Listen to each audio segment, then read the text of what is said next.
অনুষ্ঠানটা যেখানে ছিল কিছু কুচক্রী এবং কিছু নাদান অনুষ্ঠানটা বন্ধ করে দিয়েছে হরিপুর থানায়।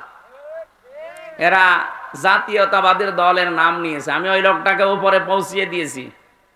আপনি আমারে ঢুকতে দিলেন না, আমার সাথে বিয়াদবি করেননি, আপনি বিয়াদবি করেছেন কোরআনের সাথে। সে যেই হোক, আমি তারেক জিয়া সাহেবের পিএস এর সাথে আর তার বন্ধু গিয়াস আল মামুনের সাথে 3 বছর এক জায়গায় ছিলাম। আমি ওই লোকটার নাম সহ উপরে পাঠিয়েছি, আপনার দল করা বের করে দেবে। উনি কালকে হোয়াটসঅ্যাপে তারেক জিয়াকে জানাবে। ঠাকুরগাঁও জেলা সভাপতি বিএনপির কে আছে আমি জানি না। আমি বলেছি ভাই জেলা সভাপতিকে বলবেন সে যেন এই লোকটারে মাইনাস করে দেয়। এটা দলের জন্য ক্যান্সার। আমরা দল মত নির্বিশেষে বাংলাদেশে শুধু 14 দল বাদ দিয়ে সবাই আমরা মজলুম। এক কথা বলেন না কেন? সেদিন যে ঘটনাটা হয়েছিল ওটা শুধু ওনার দোষ না। উনি এর আগেও মাসখানিক আগে আমার মাহফিলে প্রধান অতিথি ছিল। কোরআনের আয়াত পড়তে গিয়ে অর্থ পাল্টিয়ে ফেলেছে। আমি তাকে বলেছিলাম আপনি সংশোধন করে পড়বেন, যদি না পারেন বাংলায় বলবেন, আরবিতে বলার দরকার নেই। পরে আবার ওইটাই করিস। আমি ওই সময় সংশোধনের জন্য, কারণ কোরআন শরীফ উল্টা পাল্টা পড়লে তার ঈমান চলে যায়, কারণ অর্থ পাল্টিয়ে যায়। উনি উল্টা বুঝে আমার ওই দিন রিয়াক্ট করিস। যাই গোটা মিটে গেছে। আমি বললাম উদ্বুদ্ধ করার জন্য যে আপনি কোরআন শরীফ শুদ্ধ করে পড়েন, কাজ হবে। এটা ওনার আর আমার বিষয়। আর চামচাগিরি করতে যে আপনার জীবনটা আপনি নষ্ট করলেন। কোরআনের বিরুদ্ধে যারা ডাইরেক্ট ইনডাইরেক্ট লেগেছে আল্লাহ একটাকেও ছাড়ে নাই। আমি তো এখন দেখতে পাচ্ছি একটাকেও আল্লাহ ছাড়ে নাই। আর আমি ছোট মানুষ, বয়স কম, ছোট হুজুর, এই কারণে ওরা কিছু মনে করে না। আরে ভাই আমি মানুষ ছোট, আমার হাত অনেক উপরে আছে, আমার আল্লাহর সাথে লাইন আছে। মুসাফির অবস্থায় আছি, মাজলুম অবস্থায় আছি, বর দোয়া করতে বাধ্য করবেন না। আপনি কোরআনের এই আলোচনাটা এতদিন ওদের সব কমপ্লিট বন্ধ করে দিলেন কোন কারণে? কোরআনের অনুষ্ঠানে যারা কোরআনের প্রচারে বাধা দেয়, কোরআন জানিয়েছে তারা যারও সন্তান। আপনি কি আপনার জন্ম নষ্ট করে ফেললেন? আপনার বাবা হয়তো আপনাকে জন্ম দিয়েছিল, কিন্তু কোরআনের পেছনে লেগে নিজের জন্ম এখন বিতর্কিত করে ফেললেন। আমি সত্যিই কিন্তু জানিয়েছি যে কোরআন আমার সামনে। আমি অপু ভাইকে বলেছি তারেক জিয়া পিএস এর সাথে যে এইরকম একটা লোক সেদিন বক্তব্য দিয়েছে, এটা বিএনপির লোক না, এটা একটা ক্যান্সার। আমরা সবাই মজলুম ছিলাম ওই 14 দল বাদ দিয়ে। আমার ব্যক্তিগত কারণে না, কোরআনের কারণে আমি সংশোধনী দিয়েছিলাম। আপনি উল্টা দিকে নিয়ে গেলেন কোন কারণে? বলে আমার পাগল বলা হয়েছে। আপনি পাগলই। আপনি পাগল নাতে কি বলেন তো? আপনি যদি জ্ঞানী মানুষ হইতেন, আমি একজন আলেম, শুধু বাংলাদেশ না বিশ্বের বহু দেশে কোরআনের দাওয়াত নিয়ে যাচ্ছি, আপনি সম্মানার্থে ওই দিন থেকে লজ্জা করে আরো শিখে আমাকে শোনাতে পারতেন। আপনি উল্টা পাল্টা পড়েই কোরআনের অর্থ পাল্টিয়ে ফেললেন, নিজের ঈমানটাও নষ্ট করে ফেললেন। কি পড়ে কলিল্লাহুম্মা লিল্লাহ, কি আন্দাজে বলে? আল্লাহর কোরআন শরীফকে আপনাকে ইয়ারকি মারার জন্য দিয়েছে। আপনি পড়তে পারেন না, পড়বেন না। আপনি বাংলা শিক্ষিত মানুষ, বাংলায় বলেন, ইংরেজিতে বলেন, ওইটাই সেই। আপনি আরবিতে পড়তে যে অক্ষর উচ্চারণ করতে পারেন না। শেষে আমি বসে আছি, আল্লাহ আমারে ধরবে না, যাই ও পড়তেছে তুই ঠিক করে দিলি। আমি আমার বাঁচার জন্য করেছিলাম, আপনি উল্টা দিকে নিয়ে কোরআনের পেছনে লাগলেন যে উনি যেন আসতে না পারে। কি হবে আপনার ওখানে না গেলে? আমার আল্লাহর জমিন কি সংকীর্ণ নাকি? বলেন। এদেশ থেকে যদি কথা বলতে নাও দেয়, আজহারের মতো আজহারি এখন সারা বিশ্বে কোরআন ছড়াচ্ছে। জালেমরা মনে করেছিল ওরা দেশ থেকে দাঁড়িয়ে দিলে মনে হয় বন্ধ হয়ে যাবে। আমি কয়েকদিন আগে সিঙ্গাপুর, মালয়েশিয়া, থাইল্যান্ডে ছিলাম। বিভিন্ন দেশে এখন মানুষ তাকে নিয়ে যাচ্ছে কোরআনের কথাগুলো শোনার জন্য। এক দরজা বন্ধ হয়ে গেলে 1000 দরজা আল্লাহ খুলে দেবে। হরিপুর বাংলাদেশে একটা থানা, এরকম 630টা থানা আছে। একটা থানা বন্ধ হলে আরো 629টা থানা বাংলাদেশে বাকি আছে। আর এ দেশও যদি নষ্ট হয়ে যায়, এ দেশের পরিবর্তে এখনো 257টা দেশ আছে পৃথিবীতে। আর সব চাইতে বড় দেশ আছে বাংলাদেশ। এর চাইতে আমেরিকা 59 ডবল। টের পাচ্ছেন? এরকম বাংলাদেশ 59টা জোড়া দিলে যত বড় হয়, এক আমেরিকা একই এত বড়।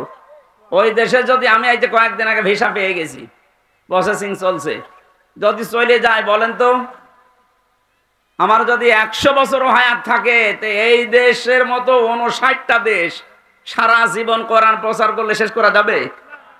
আপনি বাধা দিয়ে নিজের কপালে আগুন লাগালেন। আমি আজ কয়েকদিন পরে দেখা হবে ঢাকাতেছে, আমি সব খুলে বলবো যে এই লোকটা একটা ক্যান্সার, একে যেন দলে রাখা না হয়, এ থাকলে বিএনপির আরো বদনাম হবে।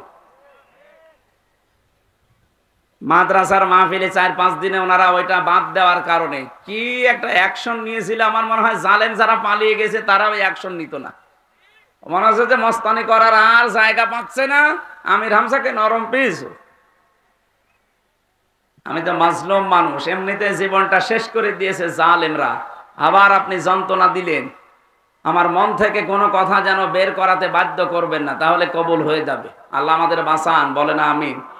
যারা মানুষের অধিকার নষ্ট করে, যারা রক্তের সম্পর্কগুলো ছিন্ন করে, যারা মানুষের পোশাক আশাক কেড়ে নেয়, যারা দ্বীনের পথে সত্যের সাক্ষ্য দিতে মানুষকে বাধা দেয়, এই মানুষগুলোকে আমার আল্লাহ ভয় ভয় এবং ভয় দিয়ে ঢেকে রাখে। খাদিজাতুল কুবরা রাদিয়াল্লাহু তাআলা আনহা তার স্বামীকে বলেছিলেন, স্বামী আবুল কাসেম, ভয় পাবেন না। কিসের ভয় পান আপনি? ইন্নাকা লা তাসিলুর রাহিমা, আপনি তো রক্তের সম্পর্ক ঠিক রাখেন, আপনি ভয় পান কেন? অথচ বাস্তবে আমরা কি দেখেছি, এদেশে আমরা কেউ তাকে ভাবি বলতাম, কেউ আপা বলতাম, কেউ মা বলে ডাকতাম, একটা সম্পর্ক ছিল। অথচ তিনি পালিয়ে চলে গেলেন ভয়ে, আমাদের সব সম্পর্ক মাঠে মারা গেল। আপনি কথা বোঝেন? অন্তত আমার বাড়ি খুলনা বিভাগে, আমরা ভাবি বলে ডাকলেও রংপুর বিভাগের মানুষ তো অন্তত আমরা আপা বলতাম, আপনারা ভাবি বলতেন না? আপনাদের ভাবি না? পুত্রবধূ ভাবি, এই তো কোথায় গেল সে সম্পর্ক? যাওয়ার আগে বলেও গেল না। এই সমস্ত দেবর, এই যে দেবর বসে আছে, সব দেবর এখন এতিম। ভাবের সাথে মানুষ একটু টাঙ্কি মারে, সেটাও করতে পারলেন না। এই যে রক্তের সম্পর্ক সব নষ্ট করলেন। যারা মানুষের রক্তের সম্পর্ক ঠিক রাখে না, নষ্ট করে দেয় আত্মীয়তার সম্পর্ক, তাদের অন্তরে ভয় লাগিয়ে দেয় কে? এই কারণেই তো পালিয়েছে। এত ভয় কিসের আপনার? 15.5 বছরে যাদের ওপর অত্যাচার করেছিলেন, একটা লোক তো ভয়ে পালিয়ে যায়নি। আপনার কিছু হয়নি, কেবল শুরু, আর আপনি ভয়ে পালিয়ে গেলেন মানে? তার মানে বোঝা যাচ্ছে এই হাদিস অনুযায়ী আপনি আত্মীয়তার সম্পর্ক ঠিক রাখেননি, সব নষ্ট করে ফেলেছেন। সবচাইতে বড় বিষয়, বাংলাদেশ থেকে বাইরে যারা যায় তারা রেমিটেন্স যোদ্ধা হিসাবে মাসে মাসে তারা এই দেশে টাকা পাঠায়। আপনি 3 মাস চলে গেছেন, একটা টাকাও আমরা পাইনি। পেয়েছি আমরা, টাকা পেয়েছি। কি করছেন আমরা জানি না, যাই করেন আমাদের টাকা লাগবে। বড় লোক জামাই পেয়েছেন, অন্তত জামাইয়ের কাছ থেকে যেভাবেই হোক পকেট মেরি হলেও টাকা পাঠান। আমরা ঋণী হয়ে গেছি। এই দেশে এখন এমন ঋণের বোঝা, 2 নাম্বার শব্দ ছিল তাহমিলুল কাল্লা। হে নবী, আপনি তো ঋণের বোঝা বহন করেন, মানুষের কষ্টের বোঝা বহন করেন, দুঃখের বোঝা বহন করেন, আপনি ভয় পান কেন? পৃথিবীতে যারা মানুষের বোঝা বহন করে দেয়, সে কষ্টের হোক, ঋণের হোক, দুঃখের হোক, তাদের ভেতর থেকে আল্লাহ ভয় দূর করে দেয়। আর এমন ঋণ দিয়ে গেল, এমন কষ্টের বোঝা এ দেশের মানুষকে দিয়ে গেছে। 3732 জন মানুষ মারা গেছে, 2780 জন মানুষ হাত পাতালে কাতরাচ্ছে, 20,000-এর উপরে বিভিন্ন রকমের অঙ্গহানি হয়েছে। বলেন, এই যে মানুষগুলো যারা পড়ে আছে হাসপাতালের বেডে, এরা তার পরিবারের কাছে, তার মা বাবার কাছে, ভাই বোনের কাছে, সমাজের কাছে, দেশের জন্য এখন বোঝা না? এই কথা বুঝতেছেন? এই যে বিশাল বোঝা আপনি দিয়ে গেলেন, মানুষের কাপড় চোপড়, এমনকি পোশাক আশাক পর্যন্ত খুলে ফেলেছেন আপনি। সম্মানের পোশাক পরা ছিল কত মানুষের, সে পোশাক পর্যন্ত খুলে তাকে ন্যাংটা করে দিয়েছেন। জাতির সামনে সংসদে দাঁড়িয়ে বলেছে মাওলানা মামুনুল হক ধর্ষণকারী। জোরে বলেন নাউজুবিল্লাহ। আপনার চাইতে তার ভেতরে আল্লাহর ভয় কম নেই।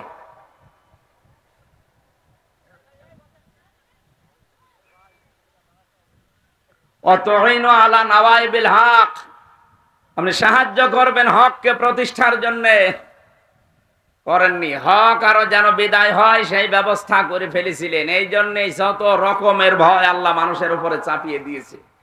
তাহলে হাদিস থেকে আমরা বুঝলাম যারা মানুষের আত্মীয়তার সম্পর্ক ঠিক রাখে না, রক্তের সম্পর্ক যারা ঠিক রাখে না, এ বাংলাদেশে এরকম মানুষ নেই? বলেন বলেন। এখানেও কত মানুষ বসে আছে যারা নামাজ পড়ে 5 ওয়াক্তের জায়গায় 6 ওয়াক্ত তাহাজ্জুদ মিলে, রোজা রাখে, হজ করে এসেছে, দান সাদগাও করে, কিন্তু আপন ভাইয়ের সাথে কথা বলে না। এরকম মানুষ যদি থাকেন হাত তোলেন তো। ও, এই এলাকা তো সব ভালো মানুষ বাস করে, আমি জানতাম না। ঠিক আছে ভাই, আমার ভুল হয়ে গেছে, আমি সরি। যদি কেউ থাকেন এরকম দুনিয়ার কোন স্বার্থ নিয়ে মারামারি করে ভাইয়ের সাথে সম্পর্ক নষ্ট করে ফেলেছেন, বোনের জমি দেওয়া লাগবে বলে বোনের সাথে কথা বলে না, কথা বলে না কেন?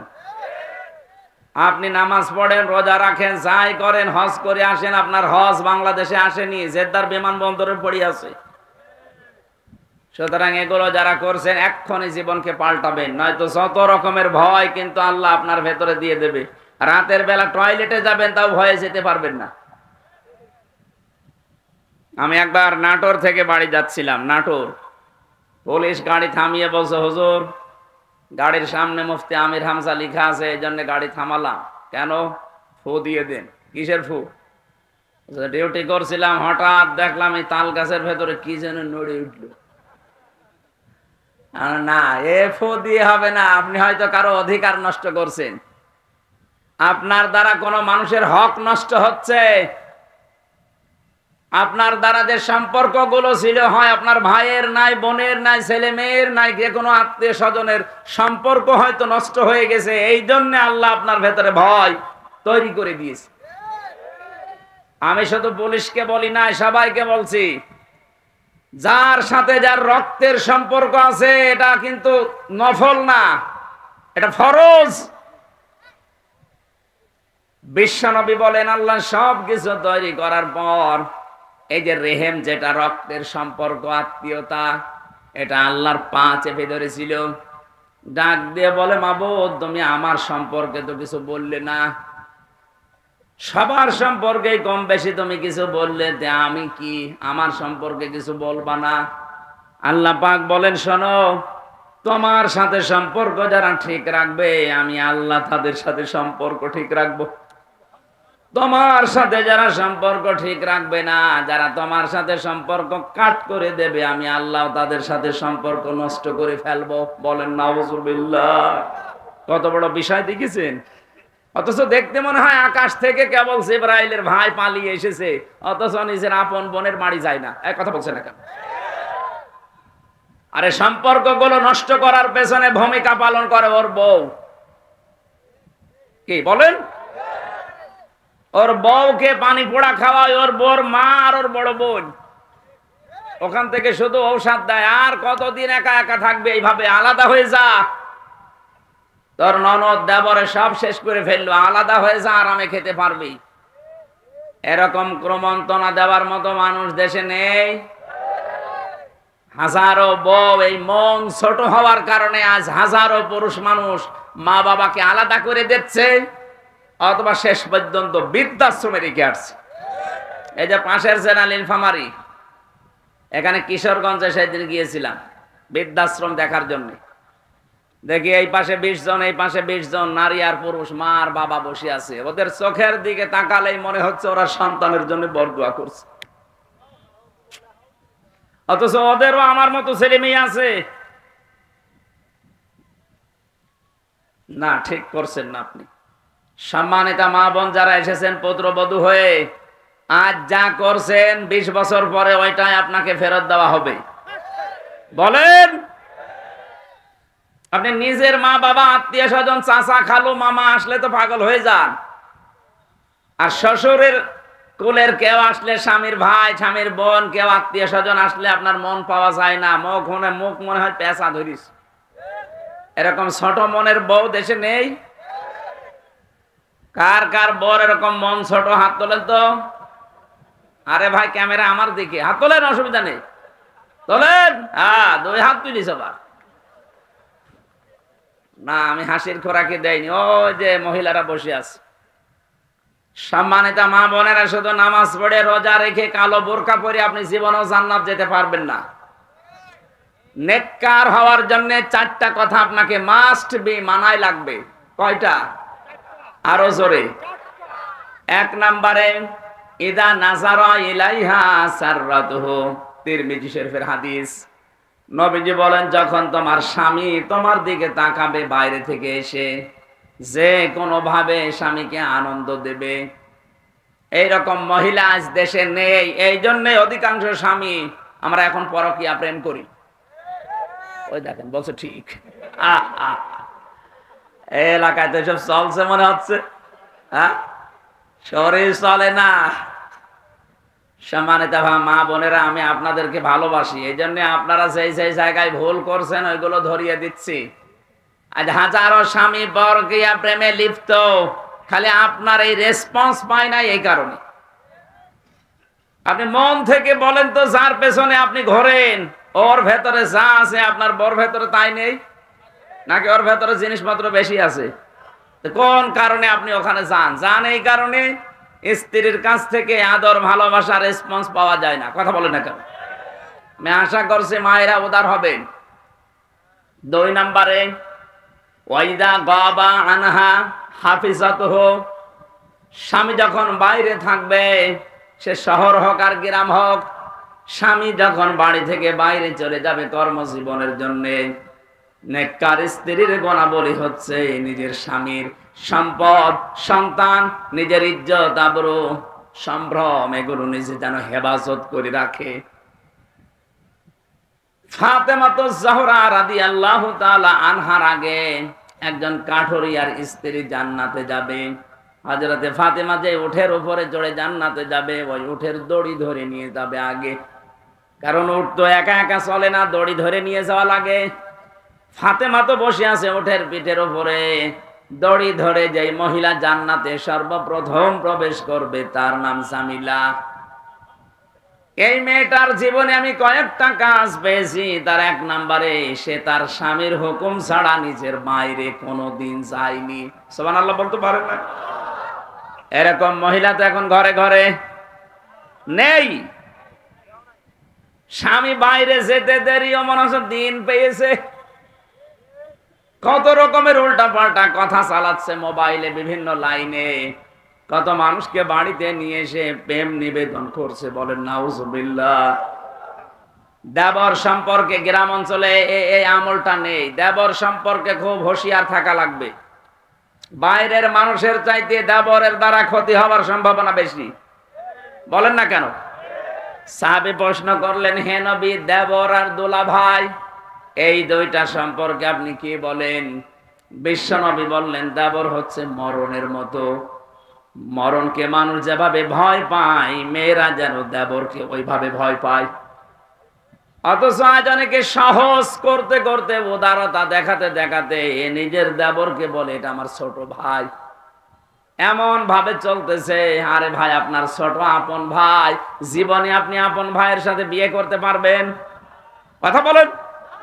দেবরের সাথে কি করে ছোট ভাই হইল? ইয়ার কি মারা জায়গা পান না ইসলামের নিয়ম নিয়ে? এটা আল্লাহর বিধান। দেবর যদি ছোট ভাই হবে, নিজের আপন ছোট ভাইয়ের সাথে যেমন বিয়ে করা কখনো সম্ভব না। অথচ দেবরের সাথে আমরা দেখি 2 সন্তানের মা পালিয়ে গেছে। তার মানে এটা শয়তানি। আশা করছি এই বিষয়টা খুব সেনসিটিভ। কখন কোন অঘটন দুর্ঘটনা ঘটে যায়, শেষে আর কিন্তু উঠে আসবে না। দেবর সম্পর্কে সবচাইতে বেশি সচেতন থাকা লাগবে। 3 নাম্বারটাই বলার জন্য আমি হাদিসটা পড়েছি। বিশ্বনবী বলেন, ওয়া তুইনু আলা দীনি যাওজাতিহা, তোমার স্বামীকে দ্বীনের পথে চলার জন্য উদ্বুদ্ধ করবা, সাহায্য করবা, পেছন দরজা দিয়ে তাকে ঠেলা দিবা। তোমার স্বামী যদি মানবতার পক্ষে কাজ করে, দিন প্রচারে, দিন প্রসারে, দিন কায়েমের জন্য যদি বাইরে থাকে, তাকে সময় দেওয়ার জন্য উদ্বুদ্ধ করবা, তাকে সময় দেওয়ার জন্য সাহায্য করবা। বারবার বাধা দিয়ে তার কাজের গতি মন্থর করে দিবা না। অথচ হাজারো স্ত্রীর কারণে স্বামী মানবতার জন্য, ইসলামের জন্য কাজ ঠিক মতো করতে পারে না। কথা বলেন না কেন? 4 নাম্বারটা বড় কঠিন বিষয়। আল্লাহর নবী জানিয়েছেন এই পৃথিবীতে স্বামী যেটা পছন্দ করে ওটা যদি জায়েজ হয়, নেককার স্ত্রী হলে মাস্ট বি, জীবন চলে গেলে ওইটা পছন্দ করা লাগবে। আমি নিজে স্বামী, যত স্বামী এখানে বসে আছি সবার পক্ষ থেকে আমি বলছি, মেয়েরা এসেছে না, সম্মানিত মা বোনেরা, আপনাদেরকে বলছি আমি নিজে স্বামী হিসাবে, সব স্বামীর পক্ষ থেকে আমি নিজে সহ যত স্বামী আমরা এখানে বসে আছি, প্রতিটি স্বামী মন থেকে চাই বিয়ের পরে যেন আমার মা বাবা আমার সাথে থাকে। আমি খেয়ে থাকি না খেয়ে থাকি আমার সাথে থাকবে। কথা বলেন ঠিক কিনা? 100 জনের 95টা পরিবারে আজ বউরা এটা চায় না, নাকি বেশি বলে ফেললাম? আমার কুষ্টিয়ার এক চেয়ারম্যান সাবেক, উনি খুলনায় গেছে কাজকর্ম করার পরে রাত 10:30টায় গেছে ছেলের বাড়িতে। কলিং বেল টিপ দেওয়ার পরে ছেলে এসেছে, ডাক দিয়ে বলে, আব্বা তুমি এত রাতে? বলে কাজে এসেছিলাম, যেতে পারি নাই, চলে আসলাম। ঠিক আছে। বাড়ির ভেতরে নিয়ে স্ত্রীকে বলছে, কই আমার বাবা এসেছে, রান্না করো। স্ত্রী বলছে, না, আমি সেই সন্ধ্যা থেকে পর্যন্ত সিরিয়াল দেখলাম, আমি ক্লান্ত, তোমার বাবা তুমি রান্না করে খাওয়াও। মুখে মুখে দু এক কথায় তর্কাতর্কি যেই করেছে, বাবা কিন্তু সব শুনে ফেলেছে। বাবা ওপার থেকে ডাক দিয়ে বলছে, আব্দুল্লাহ আমার খাওয়া লাগবে না, তোরা ঘুমিয়ে পড়, আমি খেয়ে এসেছি। ছেলের বাড়ি থেকে খেয়ে যায়, ওই অবস্থায় শুয়ে আছে, পেটে ক্ষুধা, ঘুম আসতেছে না। চিন্তা করছে হোটেল থেকে খাবার নিয়ে এসে খাবার দিয়ে খেতে দেবো কিনা, কিন্তু এখন যদি নিয়ে আসি তাহলে খারাপ ধারণা করবে। কিছুক্ষণ পরে রাত 11টা 11:30 বাজে, কে যেন কলিং বেল টিপ দিয়েছে, বাইরে যেয়ে দেখে ওর শালা ছোটটা ডাক দিয়ে বলছে, দোলা ভাই আজকে আর বাড়ি যেতে পারিনি, চলে আসলাম, আসো তোমার দিয়ে খেলা শুরু হবে। এবার ডাক দিচ্ছে, ওঠো, কেন তোমার ভাই এসেছে ছোটটা, হ্যাঁ উঠিস, রান্না বাড়া কমপ্লিট করো। স্বামী চিন্তা করছে আমার বাবাও তো না খেয়ে আছে, একটু ডাক দেই। যে বলছে, আব্বা তোমার বৌমা রান্না করেছে তোমার জন্য, তুমি খাবা না? বাবা টের পাচ্ছে না। ওখান থেকে সব আবার শুনেছে, বলছে, বাবা আমার খাওয়া লাগবে না, আমার পেট ভরায় আছে, তোরা খেয়ে ঘুমিয়ে পড়। সকালবেলা বাবা কিচ্ছু না বলে ব্যাগটা নিয়ে চলে যাচ্ছে। ছেলেটার সামনে গিয়ে দাঁড়িয়ে বলছে, আব্বা তোমার বৌমা রান্না করছে নাস্তা, তুমি খেয়ে যাবা না? বাবা চোখের পানি ফেলে দিয়ে বলে, সন্তান আমি যেদিন তোর ছোট শালা হব ওই দিন খেয়ে যাব। না না, আমি হাসির জন্য বলি না। ও ঠাকুরগাঁওবাসী, আমার যতটুকু বাস্তবতায় জ্ঞান আছে আমি তো দেখতে পাচ্ছি, শুধুমাত্র কুষ্টিয়ার ওই সাবেক চেয়ারম্যান না, এখানে বহু মুরব্বী বসে আছে, তার পুত্র বধূর কাছে ওই রকমই। বলেন কি হয়েছে আপনার? মা বাবাকে খেতে দেব আমি পছন্দ করি, আমি মন থেকে চাই যে আমার মা বাবা আমার সাথে থাকবে, শেষ বয়সে সাথে নাতি নাতক এগুলো নিয়ে তারা আনন্দে থাকবে। আর আপনার এই ছোট মনের কারণে আমার মা বাবার মন থেকে আমি পর্যন্ত সরিয়ে গেছি। সম্মানিত মা বোনেরা, কোন কাজে স্বামী খুশি থাকে আপনি তো জানেন না, যেহেতু আমি স্বামী আমি বলে দিচ্ছি, এই ঔষধটা আপনি অ্যাপ্লাই করবেন। যদি সত্যি স্বামীর মন পেতে চান, নিজের মা বাবাকে যেভাবে দেখেন স্বামীর মা বাবাকে ওইভাবে দেখবেন, তার চাইতে বেশি সেবা যত্ন, বেশি কথা শুনবেন, তার সাথে ব্যবহার আচার ভালো করবেন। কসম আল্লাহ, আর মন থেকে স্বামীর ভালোবাসা আপনিও পাবেন। আর যদি এইটা না করেন, হ্যাঁ আপনার সাথে উপরে উপরে হয়তো ভালোবাসা দেখাবে, শুধু সংসার করার জন্যে। 24 ঘন্টা লোকটা শেষ পর্যন্ত মানসিক রোগী হয়ে যাবে।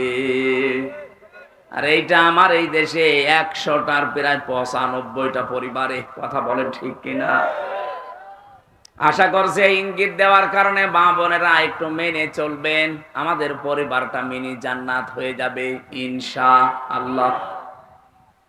দল মত জাতি বর্ণ ধর্ম নির্বিশেষে কোরআনের এই অনুষ্ঠানে যারা আজকে এই দিনের বেলায় হাজারো কাজ ছিল, কত গুরুত্বপূর্ণ মানুষ বসে আছে, এদের সব কাজ বাদ দিয়ে কোরআন থেকে কথা শোনার জন্য যারা এসেছেন, এটা ইবাদত চলছে। কি চলছে বলেন তো? বলেন আলহামদুলিল্লাহ। দরুদ আর সালাম পাঠের মাধ্যমে আজকের তেলাওয়াতকৃত আয়াত থেকে মানবীয় কিছু দর্শনীয় গুণ আছে, মানুষের ভেতরে কিছু দর্শনীয় গুণ আছে, এই গুণগুলো যেন আমাদের ভেতরে না থাকে, এই কথাগুলো আল্লাহ কোরআনে জানিয়েছেন। আমরা এখন অ্যাডভার্টাইজ করব তাফসীর আকারে ইনশাআল্লাহ। জবান খুলে কোরআনের আয়াত আমি সূরা মারিজ থেকে পড়েছি, 19, 20, 21, 22, 23।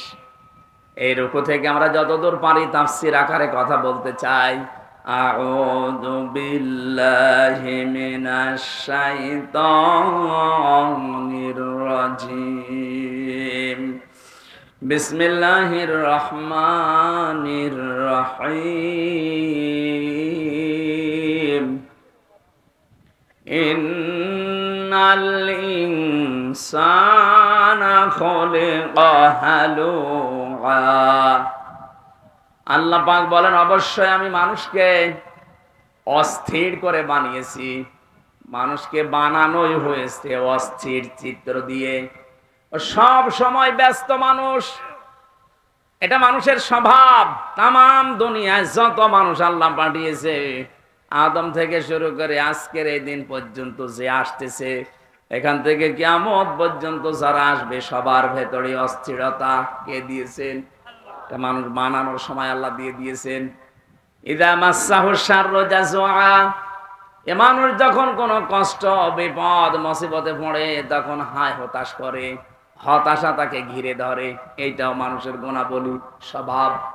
ওয়া ইদা মাসসাহুল খায়রু মানুআ। মানুষ যখন কোনো কল্যাণ পায়, নিয়ামত পায়, ভালো কিছু পেয়ে যায়, ওই মানুষ তখন আমি আল্লাহকে ভুলে, আমার নিয়ামতকে ভুলে যায়, তখন কৃপণ হয়ে যায়। ঝড় ঝাপটা যখন আসে, তখন আমার কথা ছাড়া কারো কথা ওর মনে থাকে না। যখন ঝড় থেমে যায়, যখন জলোচ্ছ্বাস থেমে যায়, এই মানুষগুলো নির্দ্বিধায় আমি আল্লাহকে ভুলে বিভিন্ন সৃষ্টির প্রশংসায় রত হয়ে যায়। এটা মানুষের স্বভাব। তার মানে এখান থেকে 3টা নিন্দনীয় গুণ আল্লাহ আমাদেরকে বর্ণনা দিলেন। 1 নম্বরে মানুষ অস্থির, সব সময় ব্যস্ত। 2 নম্বরে কোনো বিপদ আপদ মুসিবতে পড়লে মানুষ হায় হতাশ করে, হতাশা নিরাশা তাকে ঘিরে ধরে।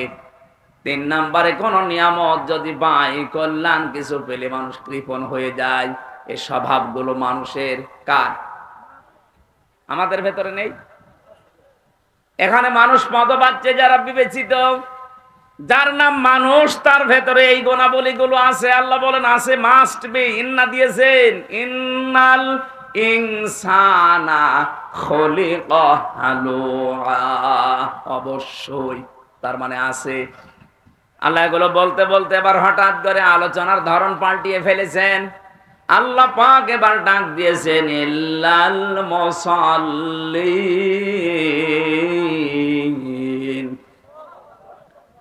দুনিয়ার মানুষেরা এই গুণগুলো দুনিয়ায় সবার ভেতরে আছে, কিন্তু মুসল্লি যারা, তাদের ভেতরে এই গুণ নেই। কাদের ভেতরে?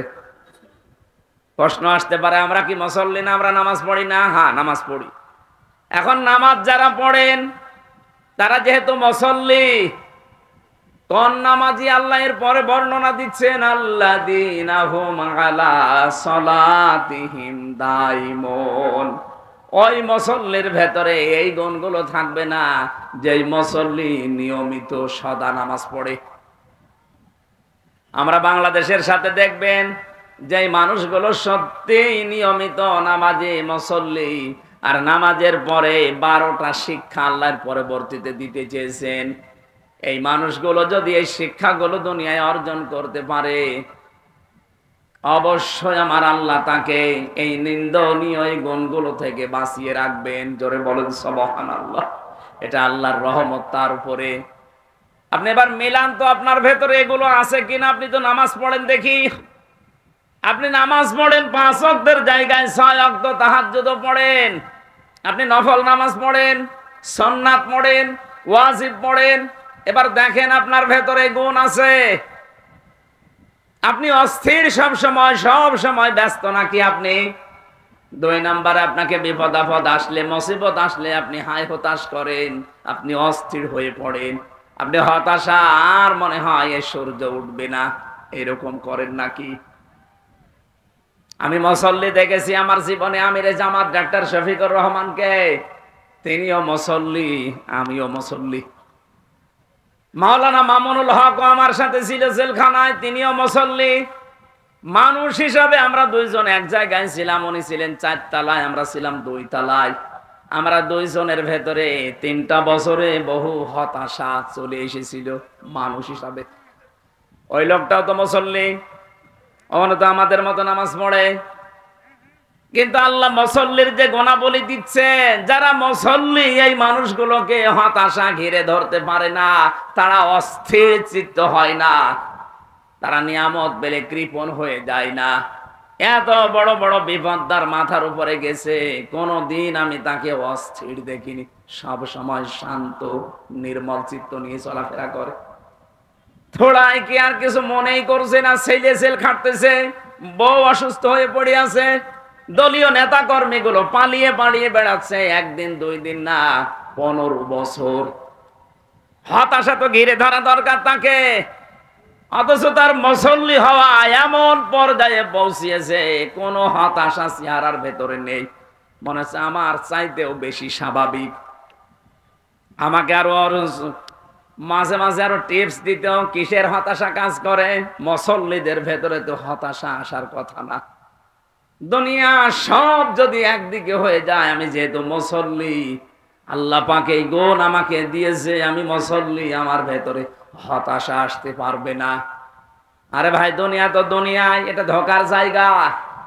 আমাল হায়াতুদ দুনিয়া ইল্লা মাতাউল গুরুর। এই পৃথিবীর জমিনটা ধোকা, আসল জীবন তো ওইটা যাকে আল্লাহ জাহান্নাম থেকে বাঁচিয়ে জান্নাত দিয়ে দিয়েছে। উনি আমাকে জেলখানায় বলেছিলেন, হামজা, দিনের পথে চলতে গিয়ে সারা পৃথিবীর মানুষকে আমি দিনের কথা বলি, দিনের কথা ছড়াই, আমার কথা শুনে শুনে মানুষ দিনের পথ পেয়ে জান্নাতে চলে গেল। আমি যদি জান্নাতি হতে না পারি, তা আমার জীবন ব্যর্থ।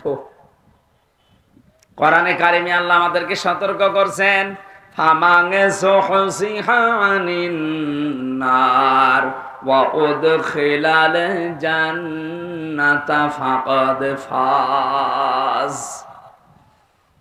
মানুষের জীবন তো সফল ওই লোকটা যাকে আল্লাহ জাহান্নামের কাজগুলো আস্তে আস্তে ছেড়ে দেওয়ার তৌফিক দেয়, আর জান্নাতের কাজগুলো আস্তে আস্তে করার তৌফিক দান করে।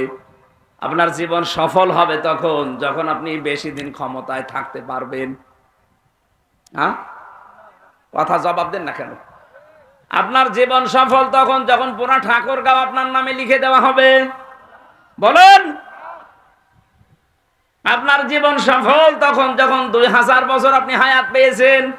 না, বিশ্ব নবীর মতো এত বড় মহান মানব, তিনি বেশি দিন দুনিয়ায় বাঁচেননি, মাত্র কয়েকদিন বেঁচেছিলেন দুনিয়ায় 63 বছর। অথচ 63 বছরের ভেতরে তিনি এমন এমন কাজে আঞ্জাম দিয়েছে, শুধু 63 বছর না, কিয়ামত পর্যন্ত তার জীবনী আলোচনা চলবে, কোল কিনারা শেষ হবে না। আর আমাদের এক একজনের বয়স 74 বছর, কারো 76 বছর, কারো 84 বছর, কারো 99 বছর। মরে যাওয়ার সঙ্গে সঙ্গে মানুষ লানত দেয়। এমন জীবন আপনি কেন গঠন করেন? ফামা বাকাত আলাইহিমুস সামাউ ওয়াল আরদু ওয়া মা কানু মুনসারিন। আল্লাহ পাক বলেন, এমন মানুষ দুনিয়া থেকে বিদায় নেয়, ওর জন্য আকাশেও কেউ কাঁদে না, জমিনেও কেউ আফসোস করে না, ওকে সময়ও দেওয়া হয় না। এই যে অমাকানু মুনজারিন, ওর জীবনে একটু সময় পাবে, সে সময়ও সে পায় না। আমি কিছু মানুষের জীবনী আয়াতের সাথে সূরা দোকানের 29 নাম্বার আয়াত মিলিয়েছি। এমন এমন মানুষ বিদায় নিয়ে চলে যাচ্ছে। কয়েকদিন আগে যে অগ্নিকন্যা চলে গেল, আপনি বাংলাদেশে একটা মানুষকে দেখান যে মন থেকে তার জন্য কেঁদেছে, দেখান।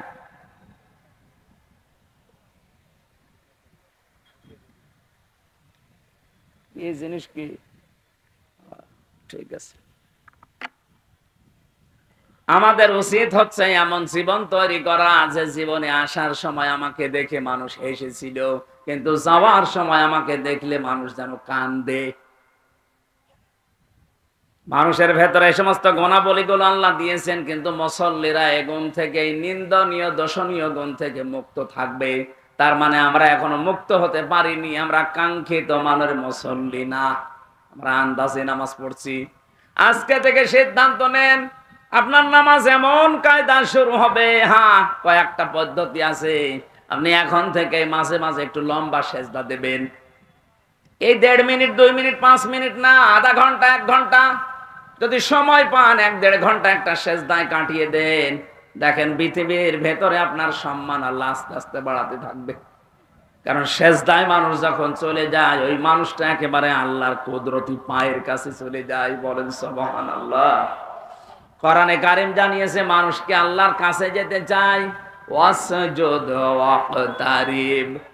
মানুষ যদি সত্যি সেজদা দেয়, ওই সেজদার মাঝে মানুষ যেন আল্লাহর নিকটবর্তী হয়ে যায়।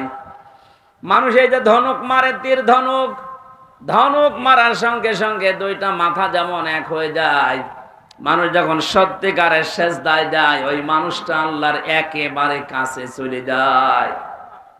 আমাদের উচিত হচ্ছে সেজদার মাধ্যমে আল্লাহর কাছে যাওয়া।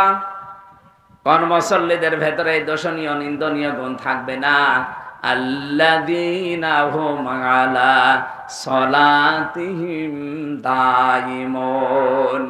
পৃথিবীর ময়দানে যারা নির্ধারিত সময়ে সদা নামাজের ভেতরে থাকে, তার মানে 5 ওয়াক্তের জায়গায় 2 ওয়াক্ত পড়ে, 3 ওয়াক্ত পড়ে না, এরকম না।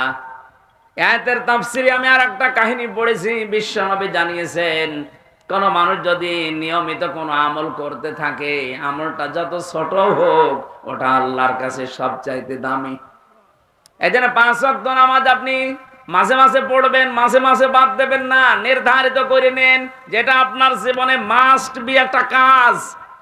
কোন মানুষ যখন ফরজ নামাজের সেজদা বাদ দিয়ে দেয়, তখন আল্লাহ বলেন ওর দায়িত্ব আমি ছেড়ে দেই। বলেন নাউজুবিল্লাহ। আমি মুসলমানদের কাছে বিশেষ করে নামাজের কথা বলি না। এই ফ্যানটা একটু ঘুরিয়ে দেন এদিকে, ডানের দিকে। ঠিক আছে। কেন? কারণ মুসলমান দাবি করে যদিও নামাজ না পড়ে, তো কিসের মুসলমান বলেন? মান তারাকা সলাতান মুতাআম্মিদান ফাকাদ কাফারা।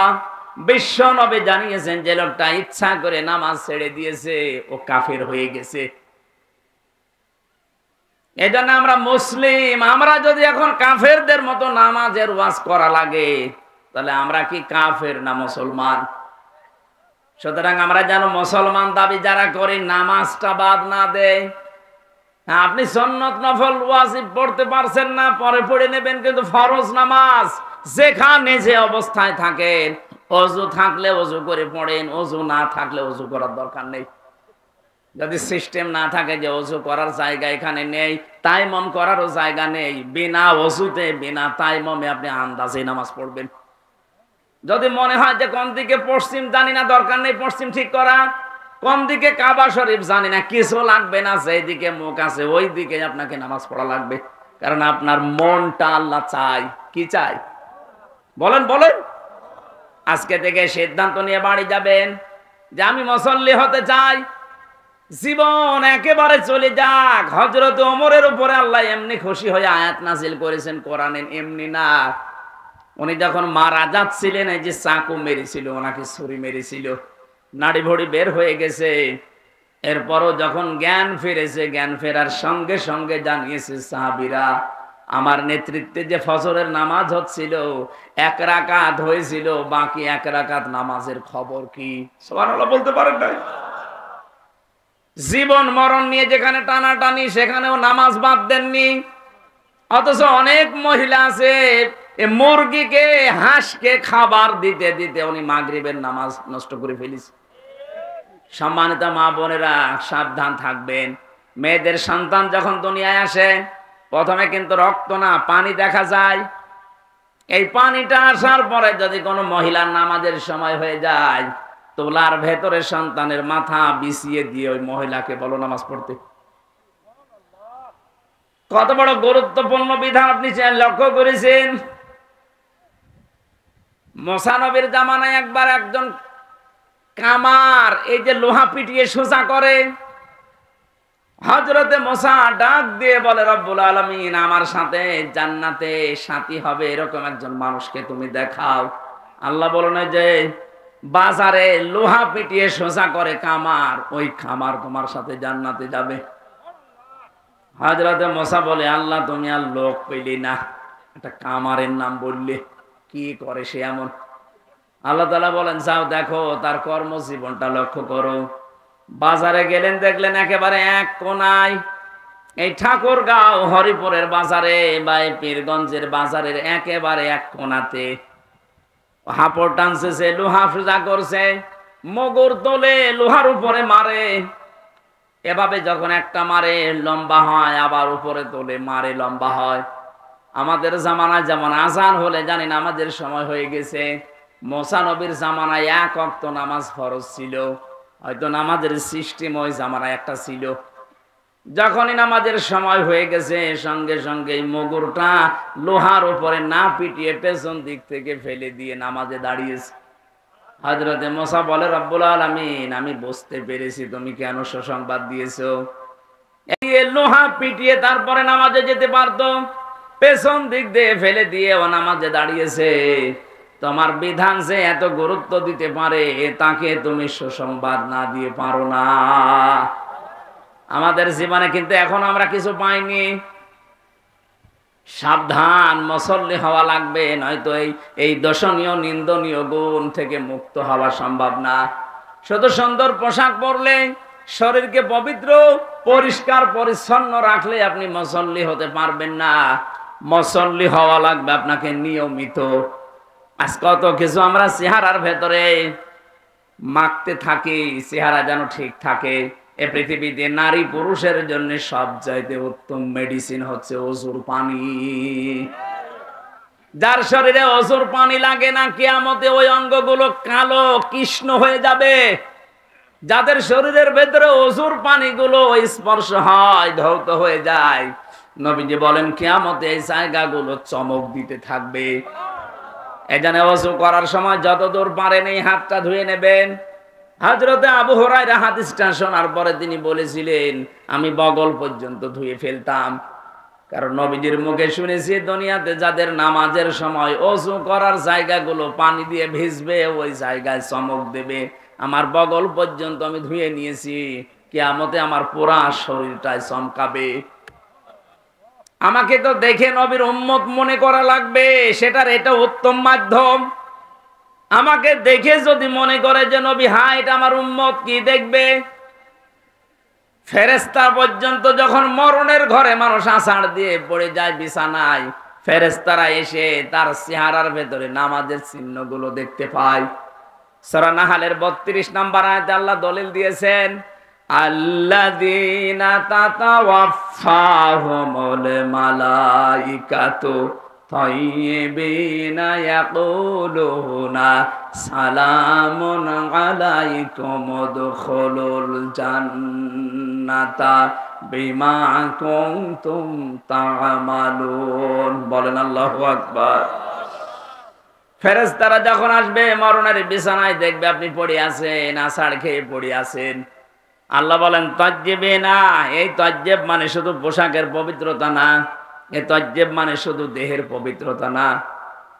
পোশাক আর দেহ তো পবিত্র করবেন, আপনার চিন্তা চেতনা আকীদা, আপনার কর্মজীবন, প্র্যাকটিক্যাল লাইফ, আপনার অর্থনীতি, সমাজনীতি, পরিবার নীতি, এগুলো সব থাকে পবিত্র, শিরক কুফর বেদাত থেকে মুক্ত।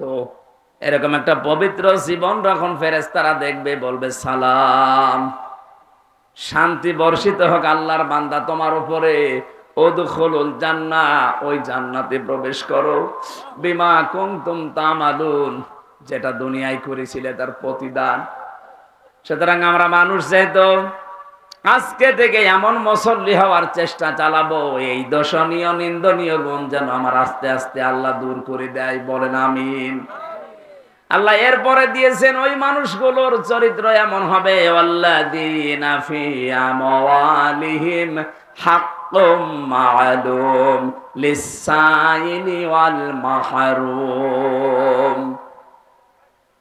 ওদের সম্পদের ভেতরে গরিবদের হক থাকবে। এই যে দান, সাদগা, যাকাত, ফিতরা, এককালীন দানের মাধ্যমে আপনি যেগুলো দিতে থাকেন, এগুলো আপনি নামাজি, আল্লাহর পছন্দনীয় যে সমস্ত গুণগুলো আছে তার ভেতরে অন্যতম এটা। যদি করতে পারেন মনে করবেন আমি আল্লাহর পছন্দের তালিকায় যাচ্ছি। আর যদি সম্পদের প্রতি মায়া মহব্বত বেশি হয়ে যায়, আপনি নামাজও পড়েন কিন্তু সম্পদের যে হক আদায় করেন না, আপনার সম্পদের দান নেই, সাদগা নেই, যাকাত নেই, এককালীন দান এগুলোও নেই, বুঝবেন আপনি আল্লাহর নামাজ আদায় করলে, রোজা আদায় করলেও কাঙ্ক্ষিত মানের মুমিন নামাজি হতে পারেননি। এরকম মানুষ দেশে নেই। ঠাকুরগাঁওবাসী বড় দরদ নিয়ে কথাগুলো বলছি। আমি নিজে মানতে চাই আগে এই কথাটা। আমি আল্লাহর কাছে পছন্দনীয় হতে চাই, আমি আল্লাহর কাছে পছন্দনীয় হতে চাই। তাহলে বুঝবেন আমার সম্পদের চাইতে আমার আল্লাহর বিধানের প্রতি গুরুত্ব আমার বাড়বে। আমার সম্পদে আজ কত মানুষের হক আছে? আমার গলার ভেতরে যে 5 মণ 10 মণ 20 মণ ধান আছে, ওই 20 মণ ধান শুধু আমার জন্য না, ওর ভেতরে অনেক পশু পাখির খাবার আছে, অনেক গরিবের খাবার আছে। আল্লাহ আমার আমানতে রেখেছে, এগুলো তাদেরকে বিলিয়ে দেওয়ার জন্য। কথা বুঝতেছেন? কিন্তু এই কাজগুলো আজ হাজারো মানুষ দুনিয়াতে আমরা দেখতে পাই। এই মানুষগুলো সম্পদের এই মায়া মহব্বত আল্লাহর বিধানের তুলনায় এদের বেশি তৈরি হয়ে গেছে। এই জন্য আল্লাহ ওর চরিত্র থেকে এই নিন্দনীয় দোষণীয় গুণগুলো দূর করে দেয় না। বলেন নাউজুবিল্লাহ। এখানে যারা আমরা বসে আছি, আমি সহ, 200 বছর পরে যদি আমার এই 2 তলা বাড়ি, যেটা এই বাড়িতে যদি 200 বছর পরে আমি এখানে আসি, এই যে বাড়ি দেখতে পাচ্ছেন এটা, 200 বছর পরে এই বাড়িতে যদি আপনি আসেন, এখানে হয়তো আপনার ছেলে নাতি ছেলে থাকবে না, তার ছেলের ছেলে থাকবে। আপনার ছবিও যদি টাঙানো থাকে, 200 বছর পরে 3টা জেনারেশন পার হয়ে এই বাড়িতে যারা বাস করবে, বলেন তো 200 বছর পরে এখানে আসলে বাড়িতে আপনাকে উঠতে দেবে? কি করছেন আপনি বলেন?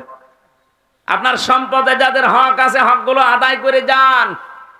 এখানে দান করা লাগবে, সম্পদ সাদগা দেওয়া লাগবে, এর ভেতরে যাকাত আছে, আপনি দিতে চান না, জরিমানা মনে হয় আপনার কাছে। কিয়ামতে এই সম্পদগুলো যখন আল্লাহ আগুনের পাত বানাবে জাহান্নামে দিয়ে, সাপ বানিয়ে আপনাকে সবল দেবে আর বলবে আনা মাল, আমি তোর সেই সম্পদ। আগে থেকে সতর্ক করছেন পরীক্ষা নেওয়ার আগে। আমরা যারা এখানে পরীক্ষা দেই, এই পরীক্ষার্থী যারা, যেদিন পরীক্ষা শুরু হবে ওই দিন পর্যন্ত প্রশ্নপত্র দেয় না, যখন শুরু হবে তখন দেয়। অথচ আল্লাহ কত আগে আমাদের কাছে প্রশ্নপত্র পাঠিয়ে দিলেন। এরপরেও যদি কেউ ফেল করেন, কিয়ামতে এসে কপাল পোড়া। কথা বলেন না কেন? আল্লাহ আমাদের জীবন এরকম নষ্ট যেন না হয়ে যায়। বলেন আমিন। এই মাহফিলের জন্য টাকা পয়সা নিয়ে এসেছেন, আমি আহ্বান জানাচ্ছি। আমার লিখিত বই জেলখানার ভেতরে সৃষ্টি জগৎ নিয়ে লিখেছিলাম, এই বই গাড়িতে আছে, যাওয়ার সময় নিয়ে যাবেন, আপনারা কাজে লাগবে।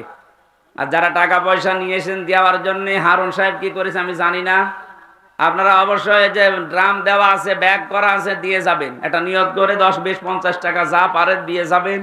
এ মাদ্রাসা এটা নাকি? এটা মাদ্রাসা তো সেরকম উন্নত মনে হচ্ছে না, এখনো প্লাস্টার বাকি।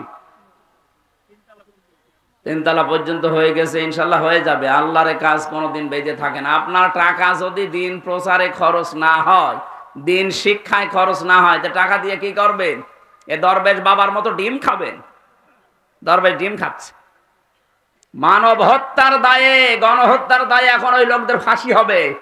বাংলাদেশের 1 নাম্বার ধনী ছিল, কি হলো টাকা দিয়ে? এই জন্য বেঁচে থাকতে টাকা খরচ করে যান। টাকাগুলো নয়তো আপনি চোখ বন্ধ হওয়ার পরে দেখবেন উল্টা পাল্টা কাজে আপনার ছেলে, আপনার মেয়ে, আপনার বউ ব্যয় করবে। তখন আরো ফিলাক্সি লোড হয়ে কবরে আপনার আযাব যাবে। আল্লাহ হেফাজত করুন, আল্লাহুম্মা আমিন। লা ইলাহা ইল্লা আনতা সুবহানাকা ইন্নী কুনতু মিনাজ জালিমিন। আল্লাহুম্মা গফিরলি ওয়ারহামনি ওয়াহদিনি ওয়াফিনি ওয়ারযুকনি ইয়া রাব্বাল আলামিন। আয় আল্লাহ তাআলা, ঠাকুরগাঁও জেলা, পীরগঞ্জ থানা, বৈরচনা মিফতাহুল উলুম কওমি মাদ্রাসায় বসে কোরআনে কারীমের কথাগুলো বলছিলাম। মানুষের নিন্দনীয় দর্শনীয় গুণ থেকে মুক্ত হওয়ার জন্য নামাজি মানুষদের যে গুণাগুলো বললেন, গুণাবলীগুলো তুমি বললে, এগুলো আমাদের জীবনে তুমি প্র্যাকটিক্যালি সেট করে দাও। তোমার যে যুবক বান্দা বান্দিগুলো এই ৩-৪ দিনের ব্যবধানে বিশাল আয়োজন করেছে, যার যার টাকা পয়সা অর্থ সম্পদ এখানে খরচ হয়েছে, আল্লাহ এদের অর্থগুলো কবুল করে নাও রব্বুল আলামিন। কত মানুষ এখানে বসে আছে কোরআনের কথা শোনার জন্য, যে যেই নিয়তে বসে আছে মেহেরবানি করে আমাদের জায়েজ আশা পূর্ণ করে দাও। মাহফিলের সম্মানিত সভাপতি জনাব আলতাফ হোসেন চৌধুরী কবুল করো। সম্মানিত প্রধান অতিথি জাহিদুর রহমান জাহিদ ভাই, তাকে তুমি মঞ্জুর করো আল্লাহ। আল্লাহ তাআলা আমাদের মাথার মুকুট, আমাদের মাথার তাজ, আমাদের অভিভাবক, এ জেলার সম্মানিত জামাত ইসলামের আমির অধ্যাপক বেলাল উদ্দিন প্রধান, যে দায়িত্ব তার মাথার উপরে তুমি দিয়েছো, সততার সাথে পালন করার তৌফিক দাও। অন্যান্য যারাই আমরা এসেছি রাজনৈতিক বিভিন্ন দলের লোকজন, আল্লাহ তাআলা সঠিক কথাগুলো মেনে চলার সুযোগ দাও। মা বোনদেরকে তুমি আয়েশার মতো, ফাতিমার মতো বানিয়ে দাও।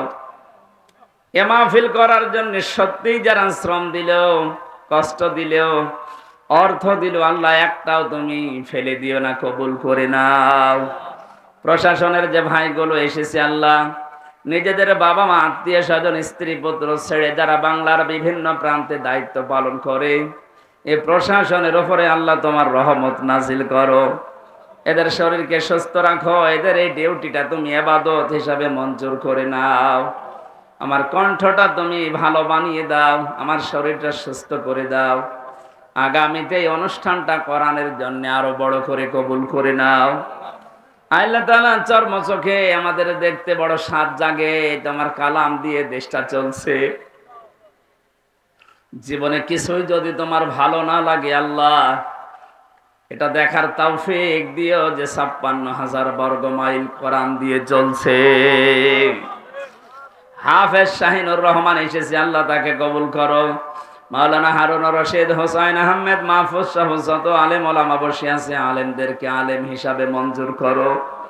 মরণ আসলে তুমি আমাদের জবানে জারি করো লা ইলাহা ইল্লাল্লাহু মুহাম্মাদুর রাসূলুল্লাহ।